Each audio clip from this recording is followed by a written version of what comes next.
Our meeting dedicated to the digital skills of a teacher and pedagogical skills in the digital age. And I am happy to greet Antonio dos Reis, Professor Antonio dos Reis from Portugal, and me, Olga Yakovleva, from Herzen State Pedagogical University of Russia. And we have also students who are participating in our meeting from also our Herzen University. These are students of the first year pedagogical science. I think now I can make the introduction in Russian, if you do not mind. Yes, please. Okay.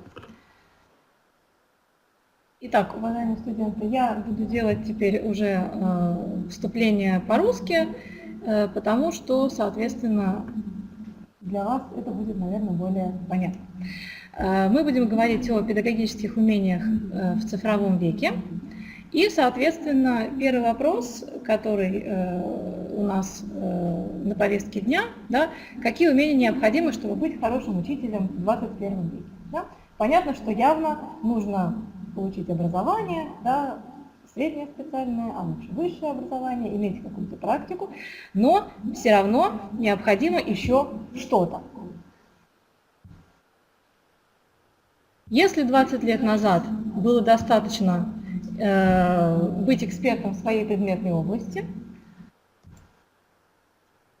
то на сегодня, кроме знаний и умений, еще, конечно, нужны и педагогические и дидактические умения, да, то есть умения обучать других и, соответственно, вот знания педагогики и психологии.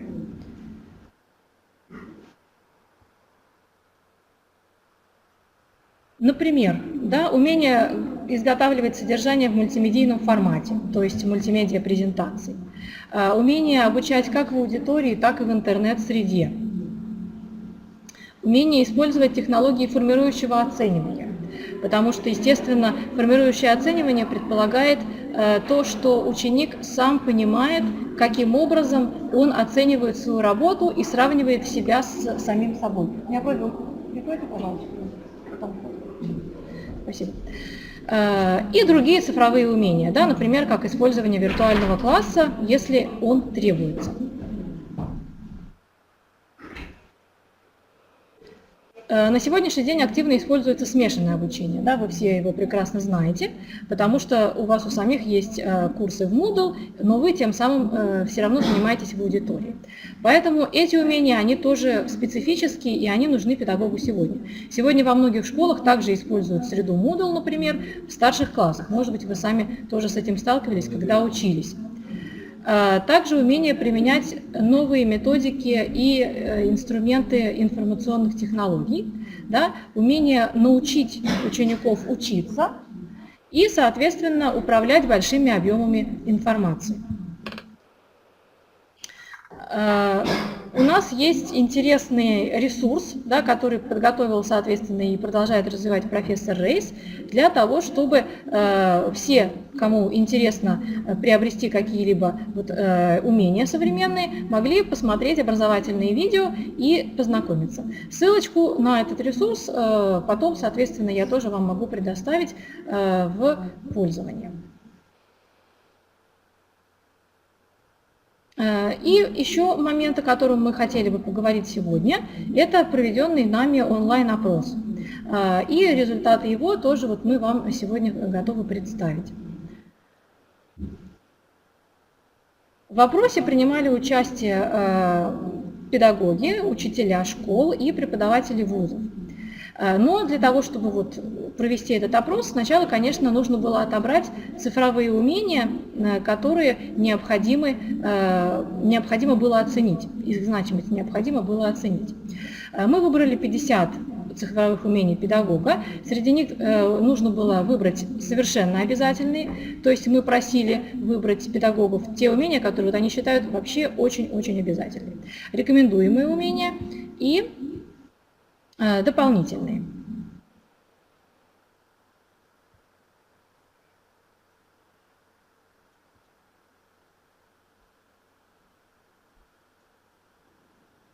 Вот примеры цифровых умений, которые вы сейчас видите на слайде. Я надеюсь, что вы видите. Да? Понятно, что это вот умения общего характера. Да? Наверняка многими из них вы обладаете в разной степени. Да? Например, поиск информации, умение взаимодействовать в интернет-среде, умение опубликовать свое содержание на сайте или на блоге, организовать свои видео, работать в социальных сетях, умение использовать географическую информацию, умение устанавливать различные приложения, использовать инструменты онлайн-планирования и многое другое. Точно так же были выделены еще группы умений, которые, соответственно, вот мы просили наших респондентов оценить. Да? Допустим, такие умения, как умение использовать интернет. Далее, соответственно, например, да, вот такие специфические, создавать укороченный URL-адрес, использовать инструменты автоматического перевода, использовать культурный институт Google, то есть такой специальный сервис, который помогает знакомиться с объектами искусства, да, там оцифрованные фотографии представлены и так далее. Безопасность в интернет, знание безопасности в интернет, умение управлять работой операционных систем, использовать захват экрана, записывать аудио, видео и так далее.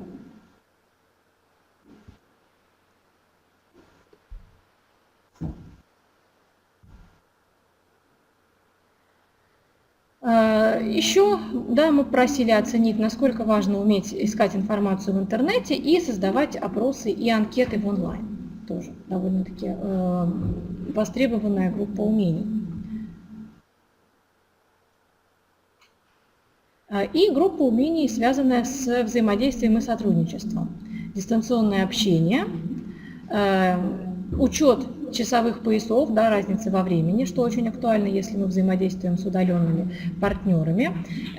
Технические аспекты, допустим, измерить свою пропускную способность интернета, чтобы понять, сможете ли вы принять участие в какой-то онлайн-встрече, синхронизировать свое оборудование и создавать совместные документы в облачной среде.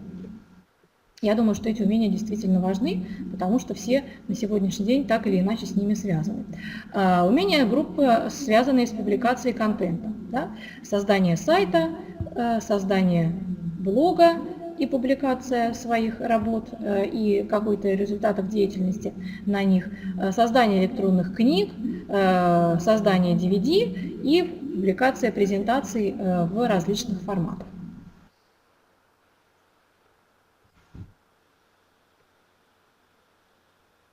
Умения, связанные с организацией видео и изображений. Да?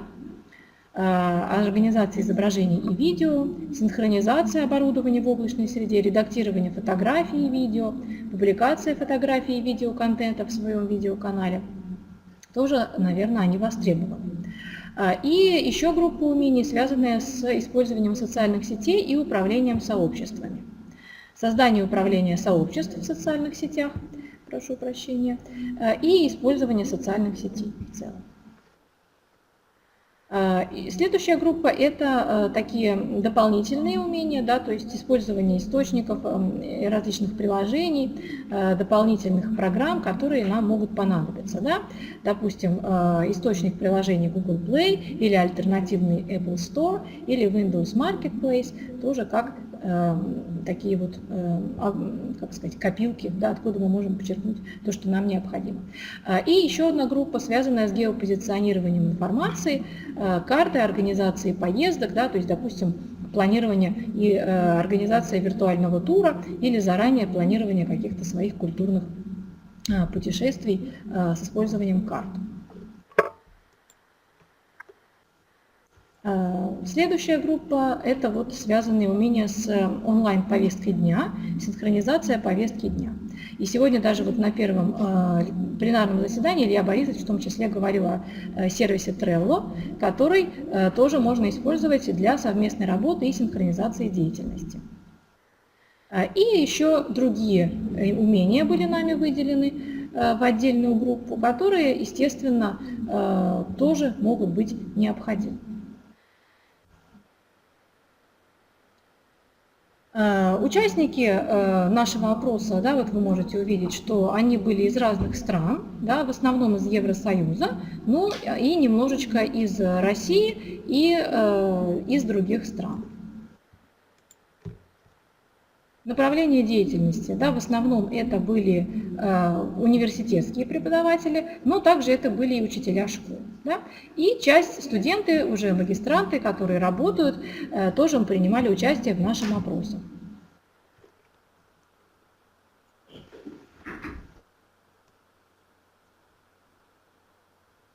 В основном все участники опроса имели довольно большой опыт работы, то есть 10 лет, 20 лет. Вы видите, да, что вот опыт довольно-таки солидный.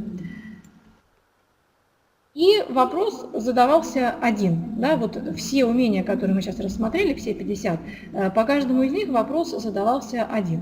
Каков ваш уровень интереса к данному умению? Оцените по 5-бальной шкале, от очень низкого до высокого. Насколько вы считаете, это умение вот очень необходимо или совершенно является факультативным и не таким важным. И результаты, которые мы получили, вот, наверное, это то, о чем мы сегодня будем с вами говорить. Да? То есть была выделена группа умений, первая, где умения были оценены очень высоко, да? Вот, очень высокая группа умений, 15, 19 все равно высокие, но не настолько. Вот, и всего 3 умения были оценены довольно-таки низкой значимостью.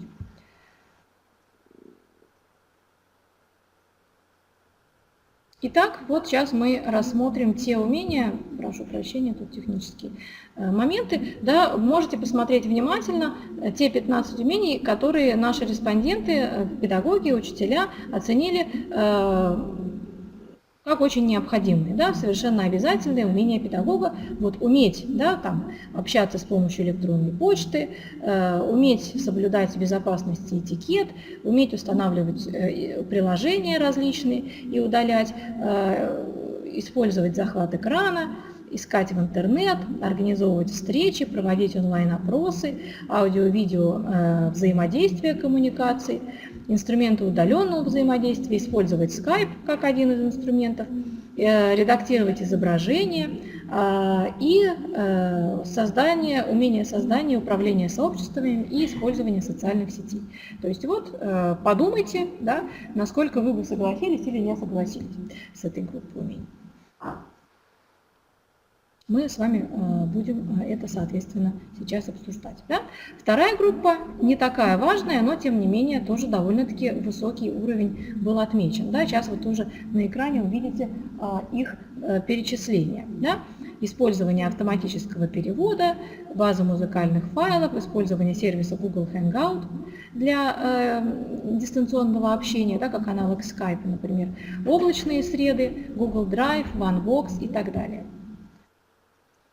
Умение отправлять большие файлы, да, создание сайта, блога, публикация презентаций, организация виртуальных туров, поездок, приложение Google Земля, использование вот различных источников, да, приложений, оптимизация онлайн-планов, создание концептуальных карт, создание мобильных приложений, использование вообще Google среды для образования, использование YouTube-канала и знание законодательных основ использования интернет-контента и вообще электронного контента, что тоже довольно-таки важно.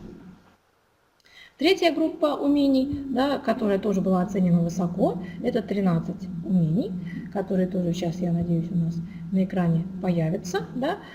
Вы видите, что они несколько более специфические, да, поэтому, может быть, их уровень не был оценен как самый высокий, но, тем не менее, они могут быть важны. Да. Создание короткого URL-адреса, управление операционной системой, перевод часовых поясов, использование специализированной программы TeamViewer, да, для удаленного управления компьютером других людей, создание электронных книг, публикация фото-видео, использование вот этого культурного института Google, о котором я я уже говорила, создание облака слов, создание цифровых игр, использование приложения Google Classroom и вообще мобильных приложений, виртуальная реальность, ее использование и создание субтитров на разных языках. Для того, чтобы обсудить полученные результаты, было создано сообщество, которое называется The School of the Future, школа будущего. И, насколько я знаю, Елена Андреевна тоже, она вам говорила о возможности поучаствовать и высказать свои предложения, да, и свои вопросы к данному сообществу. Соответственно, я думаю, что сейчас мы можем уже с вами обсудить, да, и так сказать, уже услышать ваше мнение относительно отношения к выделенным умениям.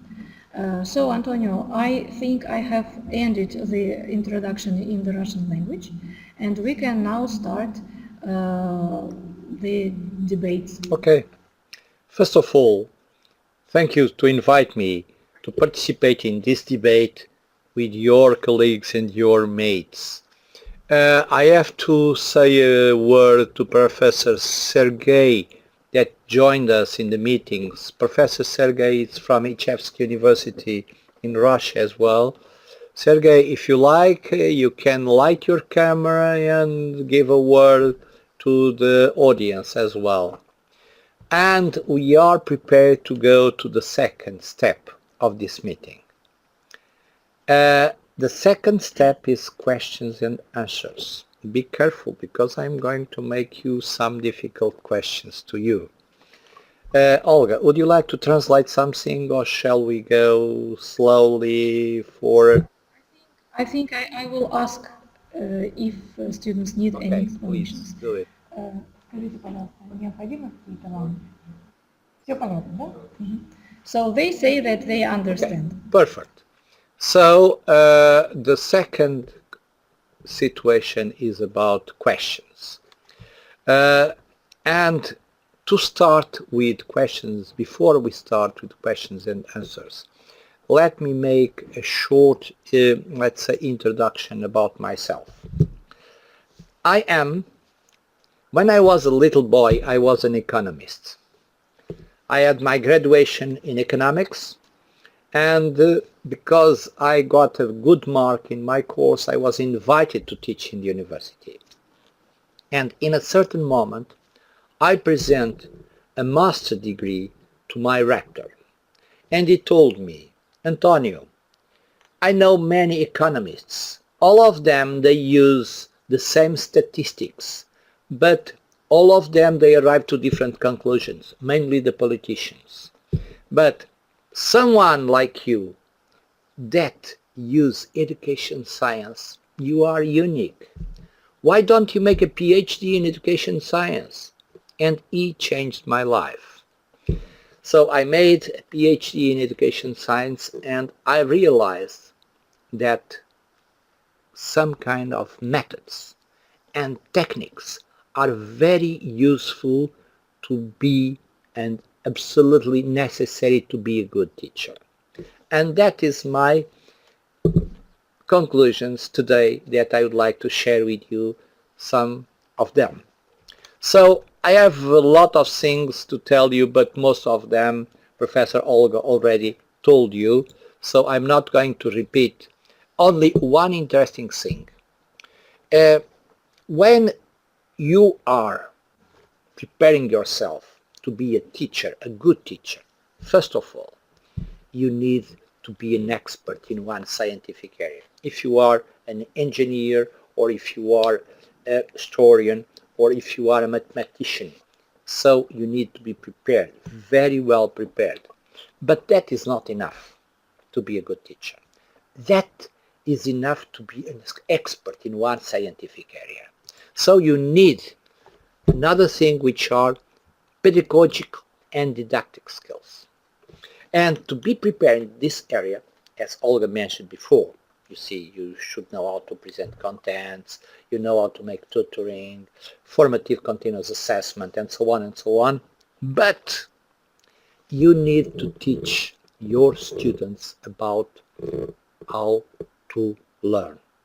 this is very important because we lose so much time on learning because sometimes we don't use the best methodology. And it's very important. And I have all of that published. It's available in the site that it was mentioned before, and you will see how does our brain change when we are learning, in a process of learning. And that is very important for a teacher to understand how does a human being changes when he learns. Because from that, the learning is easier, the learner is faster, and the much better quality on the learning process. But there is another step, and this step is digital skills. And when we talk about digital skills, we are talking about all of them that Professor Olga mentioned before. You see, these skills are very important because we are in 21st century. And 21st century is totally different from it was when I was in the university studying for my graduation 50 years ago. Totally different. You see, we are using internet, we are using digital contents, we are using so many things. We are working at distance. I'm in Lisbon now, I'm in Portugal now, but I'm in St. Petersburg in the same time. And I could be in Tokyo or New York. No problem, no difficulties at all. We are in the future. This is really to be in the future what we are today. And for this we need technologies. But pay attention, not only technologies. We need methodologies to work with these techniques.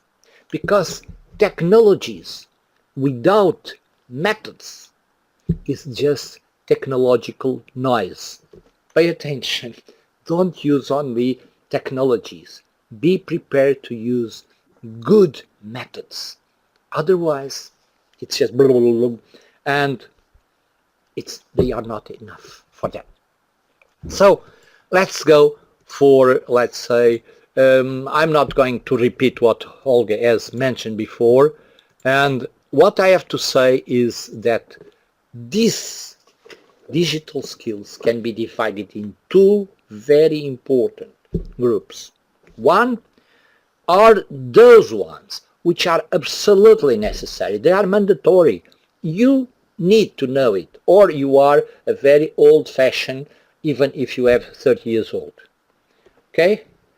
But there are some other which are recommended, which means that they are not absolutely necessary. So we have these two important groups.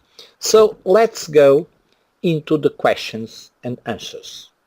And to go in these questions and answers, the first question I'm going to put to you is this: what is the difference between ICTs and digital skills? Are these the same? Are different? One is part of the other, and so on. Olga, would you like to guide this part of answers of your students? Yes, I think we will have a few minutes discussion now, and I will present the opinions. Okay? Good. You can speak. You can make it loud because Professor Sergey can listen to your debate too, please. So I will do it like this, but in Russian. Okay, go on. Итак, мы должны тогда с вами, вот первый вопрос, да, который предстоит обсудить, как вы считаете,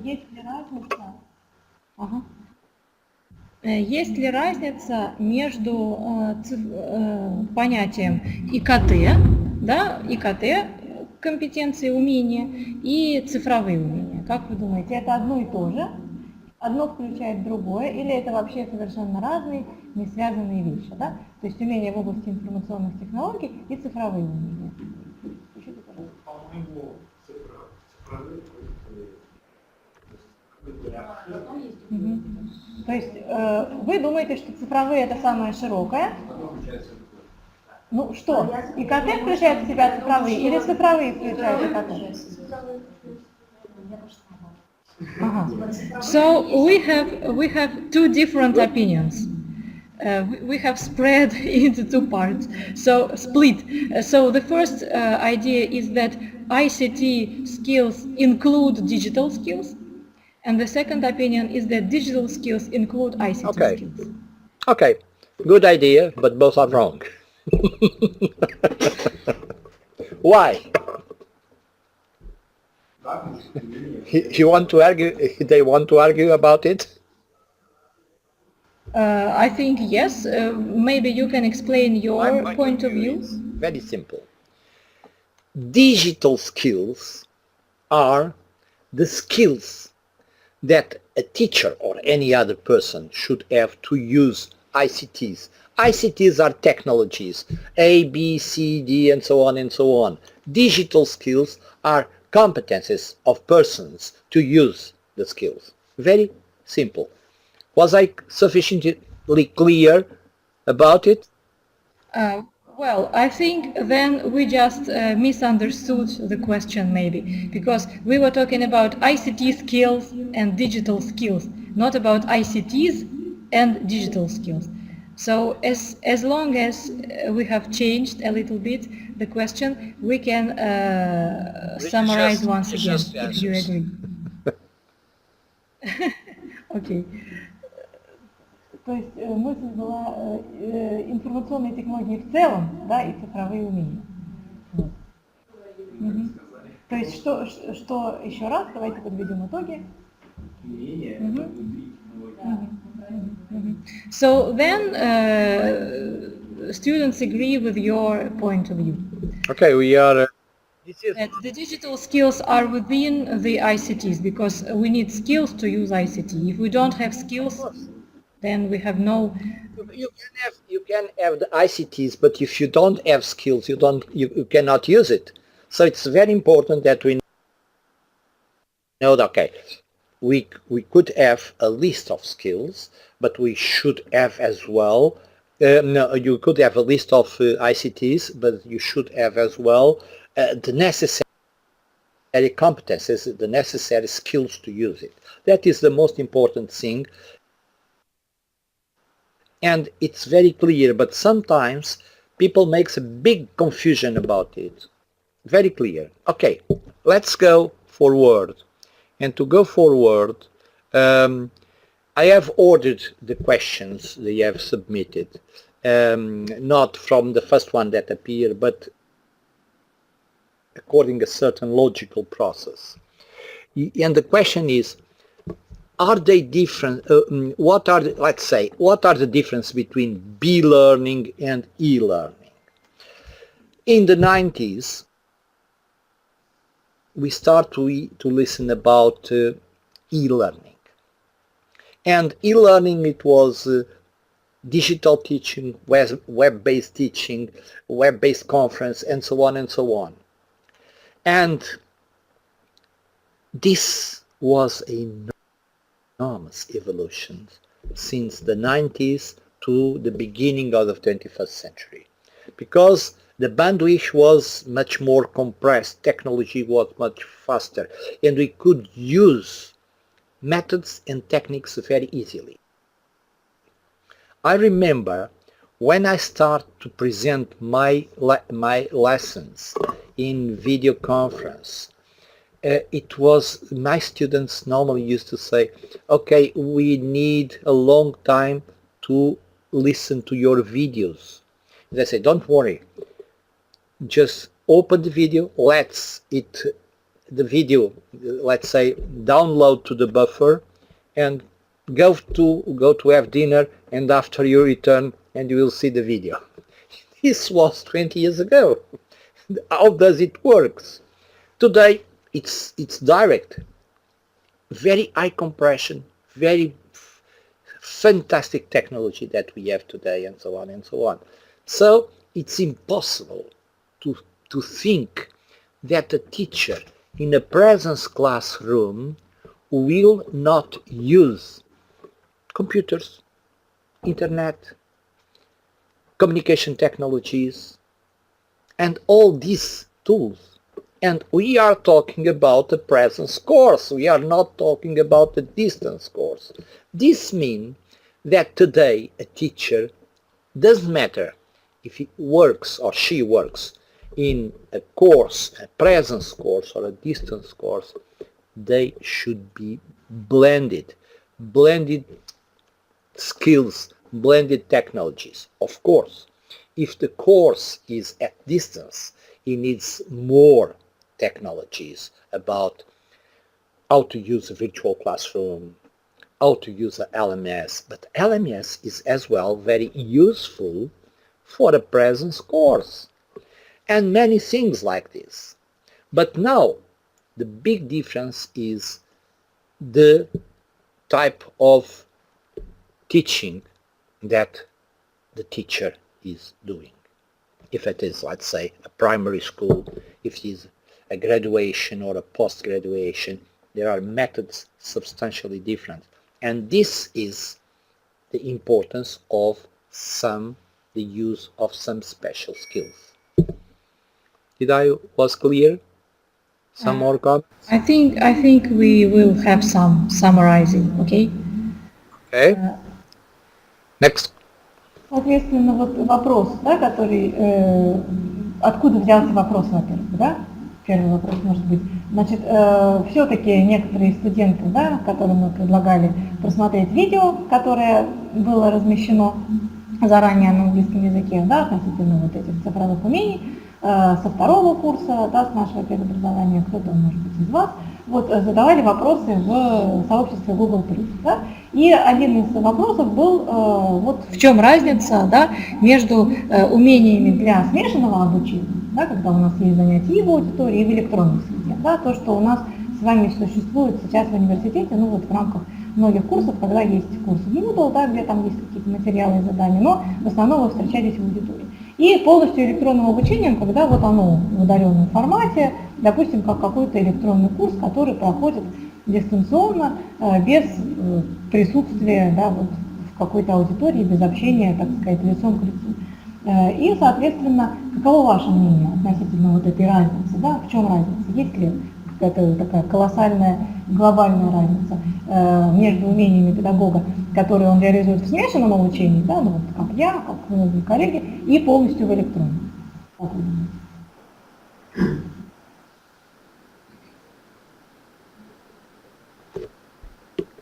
Угу.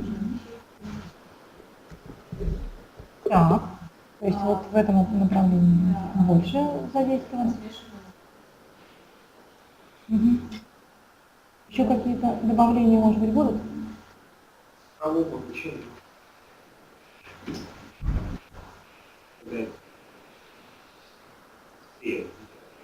Угу.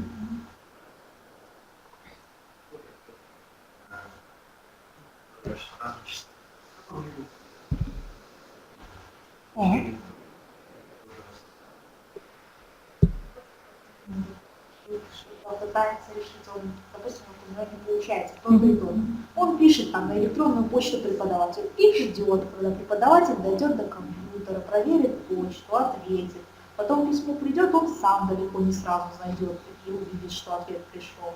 То есть времени очень. Хорошо, тогда я сейчас обобщу. So we have small debates, and as far as I can summarize the results,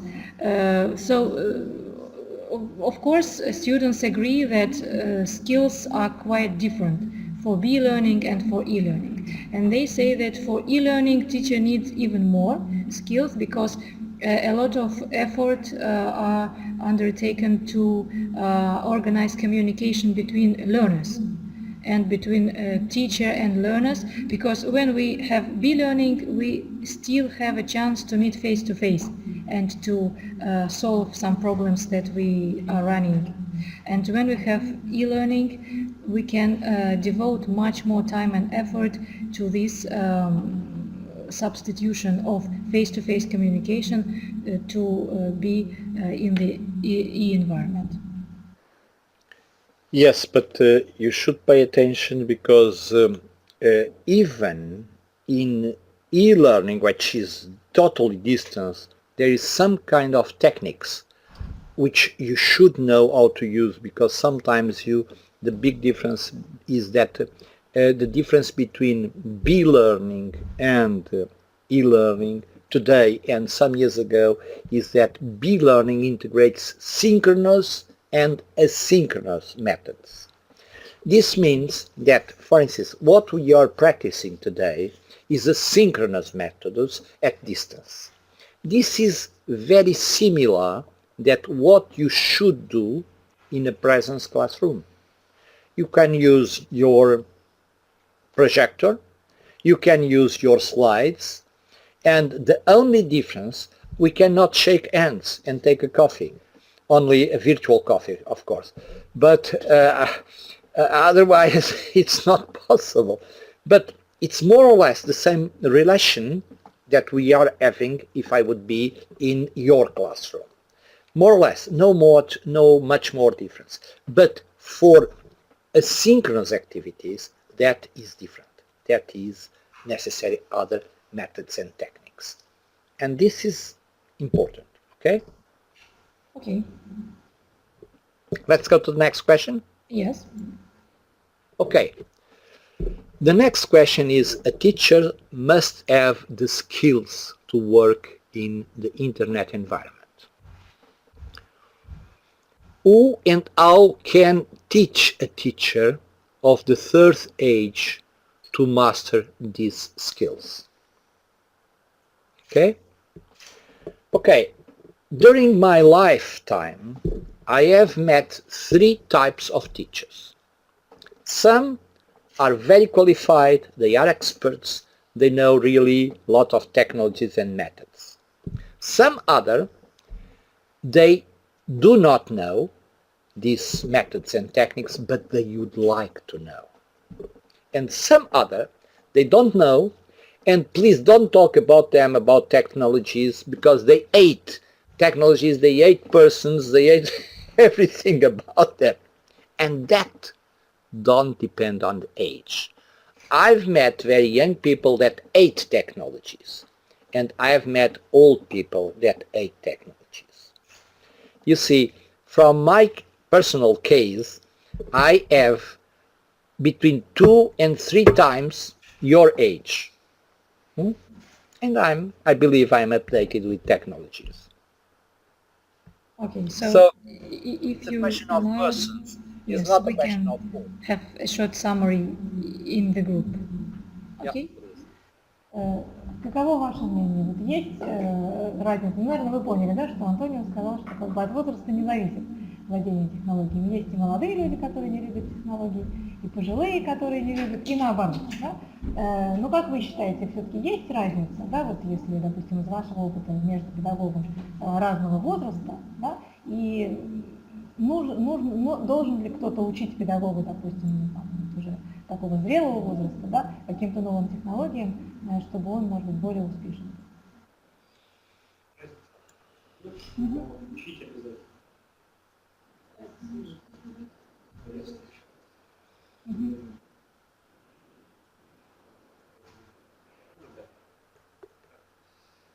А как вы думаете, кто может их научить? То есть вот какая будет самая эффективная схема обучения?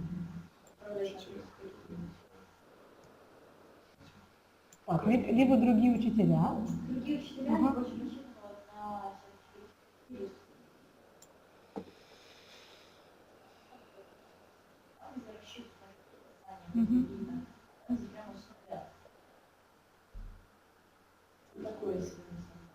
То есть вы имеете в виду какие-то курсы? Да, А сами ученики могут ли какой-то вот обмен между учениками? иногда это не срабатывается. Знаете, преимущество, я учителя не научишь. Хорошо, спасибо.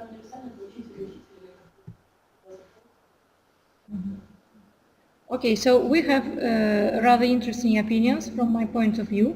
The first one is that students agree with your idea that sometimes and quite very often skills do not depend on age, so we can meet different people, but on the other hand, they say that it is a good idea when teachers teach each other, because some teachers who are more profound and advanced can share their experience with those who are not so profound and not so advanced, if they have the motivation, if both have the motivation.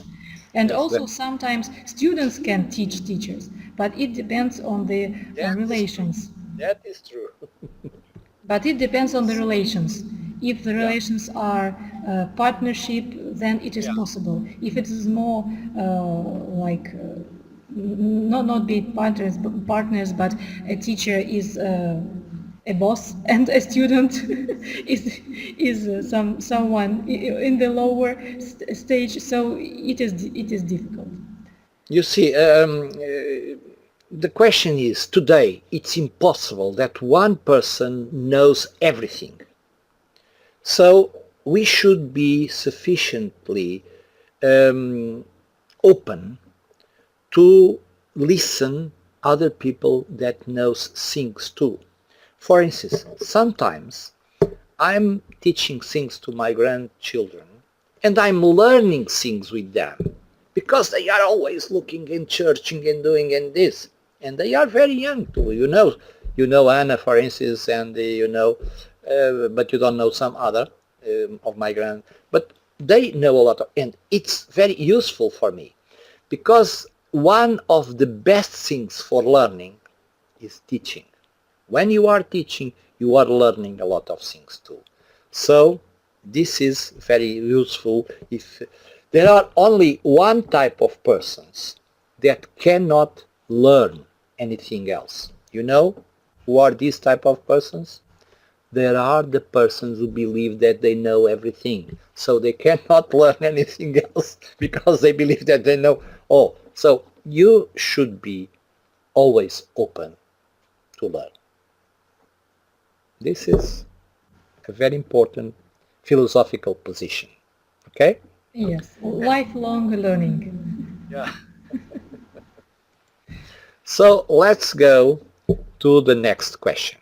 Okay, I would like to make a suggestion to Professor Sergey. Sergey, if you want, you can put your questions or your question in the chat. You can write in the chat and make your questions, okay? So this question is, what were the criteria to choose exactly 50 necessary skills? Okay. There was no criteria at all. It was research. We have research in our team. Our team was including Professor Olga, Professor Xavier Bazocain, and from Basque Country University, Professor Natalia Morse from Kiev University, Boris Grichenko, and me. Okay, and we have discussing done more than 1 year which are the skills for this, skills for that, and so on and so on. And we identified 50 skills.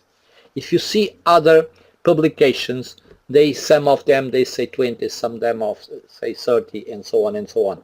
But in fact, we have identified 50. It could have been 49, or it could have been 51. We have identified up till now 50 skills. So that's what we have reported, and we have pointed out and related to these skills. You see, that Olga has already pointed before, skills for each one of these activities. Okay, so this question is a very interesting. Okay. Sorry, Olga. No, this is the question. Okay. This question is, if you are using the videos I have published, are you making plagiarism? In fact, it is not. You can use them freely, first because I have published it and they are open. Second, when you are using some kinds of videos, some kinds of images for non-business activities or no commercial activities, you are under what it's normally called Creative Commons license, which means that you can use it free or for free activities, and there is no any damage, any problem at all. So be with confidence on using it, and first of all, because these contents I'm recommending, they are produced by me and I have published them for using for the scientific community and for the future generations, because in some days I will go for a nice place somewhere in the in the future. Okay, my friends. Next question. Is it possible to consider that the creation of referential electronic resources for teachers is sufficient to increase the ICT competences? What are, from your opinion, the most efficient ways to upgrade ICT competences? Olga, I forgot to suggest some comments among you related to the question before, if you like to do it. Please. Окей. Ну вот по предыдущим вопросам, которые обсуждались про использование контента, да, электронного, вот, видели вы, да, там был вопрос предыдущий, можно ли использовать, допустим, опубликованные видео или какие-то изображения, фотографии, при каких условиях, да, вот, и, соответственно, насколько вы знакомы с условиями использования различных интернет-материалов. Угу. Так. Угу. Ну, в принципе, да. Можно использовать для некоммерческих целей. Да? А если уже... Можно кое-что добавить, если можно по-русски? Как-то попытаться извлечь выгоду из этого, да, не знаю, там, создать курс и брать за него деньги. Отношение к контенту. Там, не знаю, Значит, контент, неважно, какой он коммерческий или какой, любой контент должен сопровождаться уникальным именем, как это сделано с вообще с веб-ресурсами. Эта технология, если она закрепится в рамках блокчейна, да, то на самом деле любая мысль высказанная, она будет идентифицироваться. И не надо будет говорить ни о плагиате, ни о чем-то другом. Вот после того, как эта информация будет зафиксирована, у нас будет возможность выяснить первоисточник мысли, или эта мысль по времени была рождена в разных точках планеты, да, совместно с равным. И тогда вот этот вопрос, он на самом деле уйдет в прошлое. Дело в том, что нам нужно создавать среду, которая удобно позволяет фиксировать те мысли, которые развиваются и развивают общество. Понимаете? Поэтому вот это вопрос на самом деле технологический. Yes. Окей. Так. Спасибо. Интересная мысль. Sergey, you can click in the camera, please, in the top. Click in your camera in the top. Okay. And we will see you. Okay. Okay? Вот. Вопросы на самом деле не просто идут о цифровых технологиях для обучения, да? Click in the А о camera. цифровых технологиях, которые поддерживают Yes, hello, Sergey. How вот are you, этот фонд my мыслей, friend? который способен развивать человечество. Если мы можем это сделать, то в принципе мы будем образование тоже развивать в этом же направлении. Почему? Потому что любое знание, оно либо положительно, либо отрицательно может проявлять свою сторону. Одно и то же знание может проявлять и положительную, и отрицательную сторону. Зависит от цели его использования. Согласны?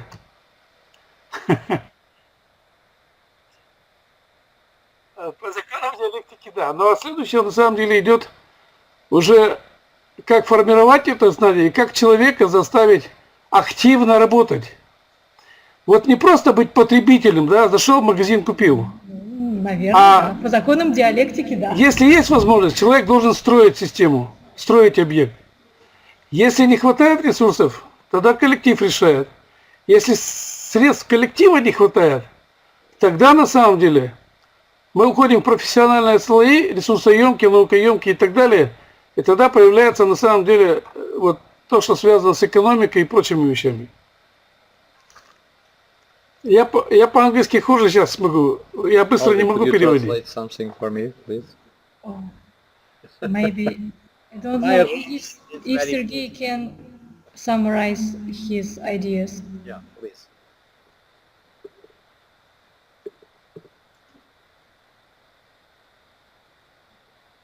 Okay, so the idea was, as far as I understood, that knowledge itself as a concept can be either positive or negative, positively or negatively perceived, because people can use the same knowledge, the same information, both in positive and in negative ways. And the main question is how we choose the way to go, good or bad.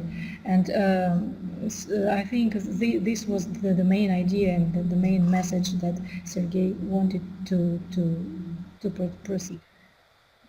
And also another idea was about that very soon we won't have problems connected with plagiarism or use of different of thoughts of other people, because almost everything will be fixed in the electronic environment, and it will be possible to identify when and who was the first to proceed that or this or these those concepts. Okay. So we have two main topics. One is the good, or let's say the positive use of methods and techniques, and the negative. You see, all the studies today are mentioning the positive aspects and the negative aspects of Internet of the Things, on which today you can make beautiful, fantastic things and can make beautiful, wrong things, and very, very, very bad things using Internet. So it's a question that nobody knows how to solve it. It's inside yourself, in your principles, in your way of being. And if you have a very wrong education, a very bad structure, and you are really a very bad person, no one can expect anything good from you.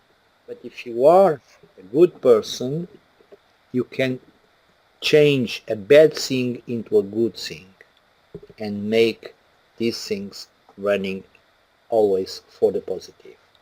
So it's in the humankind way of being, and I don't think that much things can be done.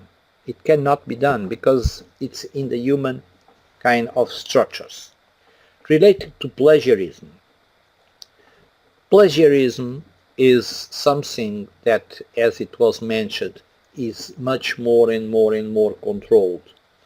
The plagiarism in, let's say, in musics, as you, I don't know if you have heard about the European Song Contest. Portugal wins last year the European Song Contest, and this year there was one song that starts to win our contest in Portugal. And what happens? That song, it was absolutely similar to another song previously made. So the winner was out and the new winner, which means that the technology can control today a lot of things. For instance, if you are writing your thesis, your PhD thesis, and you are copying part from here and part from there, it's very easy to identify because the technology is available. You see, this reminds me, when I was in a conference about 10 to 15 years ago, it was a conference directed to students of the secondary level. And there was a teacher in my side that was saying that today it's not necessary to invent anything. You go to the internet and you copy this and you copy that and you see you'll make a beautiful text. And I was getting nervous because he was saying, make plagiarism. And I say, okay. And I have to interrupt him and said, okay, I'm not 100% agreeing with him. I have only 2 comments to what he's saying. What he's saying is perfect. But first, you should put the name of the author from what you have copied, and you should put the name of the work that was published. And from that, you turn yourself from a criminal into a researcher.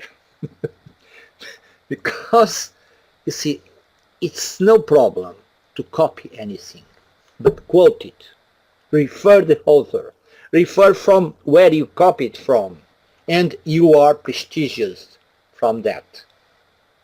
If you can add something else, beautiful. But this is the way we should teach our students how to do it, how to work. They can copy everything, no problem, but quote it. That is absolutely important and mandatory. Okay? Sergey, thank you to put your question. Кстати, я еще хотел один момент отметить вот в этих знаниях. Знания не все нужны человеку. Проблема в том, что знания нужны профессионалу, когда он создает жизненную среду. А если у нас каждый человек сможет владеть знанием химии до того уровня, что он может и готовить любую гадость, да, там химическую бомбу или еще чего-то, да, это улучшение в жизни не принесет. Поэтому знания, они должны дозироваться для человека таким образом, чтобы он оставался активным и полезным членом общества. Но тут, к сожалению, очень много расхождений в понимании есть. Потому что каждый ставит как бы свои личные интересы иногда выше остальных. Но вот в результате таких нехороших знаний, да, человечество уже Африку уничтожило. Имеется в виду животный мир Африки. Потому что знали повадки животных и как их быстрее истребить. Наделили государство таким образом, что все естественные пути миграции животных были нарушены. И общее количество животных резко сократилось. Вот нужны были такие знания нам для того, чтобы так делить территории? Нет. Ну вот. Okay, thank you. Такой момент хотел отметить. Спасибо. Okay. So, very briefly, the idea is that knowledge, if all people have a very high level of knowledge, they can make very dangerous things. Because some of them will use them in a positive way and a lot of other people will use them in very, very negative way. And Sergey also made several examples. For example, in the nature, when people build something or construct and they destroy the nature, the flora and fauna of those places, because they have a lot of knowledge, but they apply it only to support their needs. They do not think about all the other inhabitants that we have around. But it is the Я еще написал 3 замечания, Антон. It's a question. Yes. I write for 3 ideas Okay. to you. Our time is finished.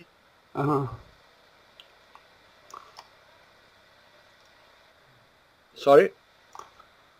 Our time is finishing and we go to the last question. And the last question is, what is Google Cultural Institute? I'm not going to answer you this.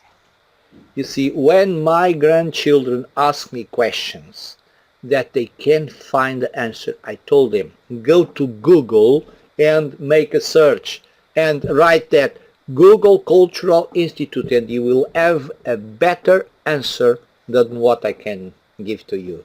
So, Olga, if you like, you can show your students how to make it.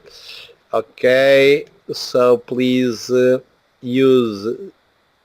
click in here and say share my screen or Google, and you can write there Google Cultural Institute, and you will show the answer to your students. This is the way we go. You see, there are two ways. You can write it and you can just say it. And this is, it's not opening, or is it opening in your screen? Yes, we can see your computer.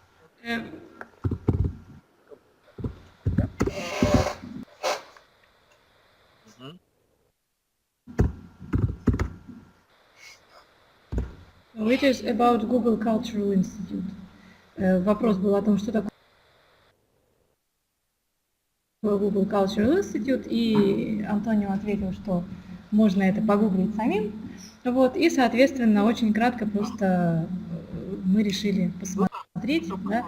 Но я думаю, что вы и сами сможете, если вас заинтересует, да, потом уже посмотреть, что здесь есть, да, в целом разделе, который... Кстати, я сейчас абстрактным искусством много занимался.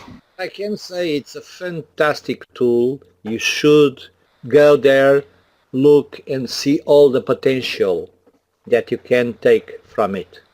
Excellent. Okay, so Antonio, how can I return back to the room, to the virtual room? Okay, Olga, we have finished the questions. I think our time is finishing.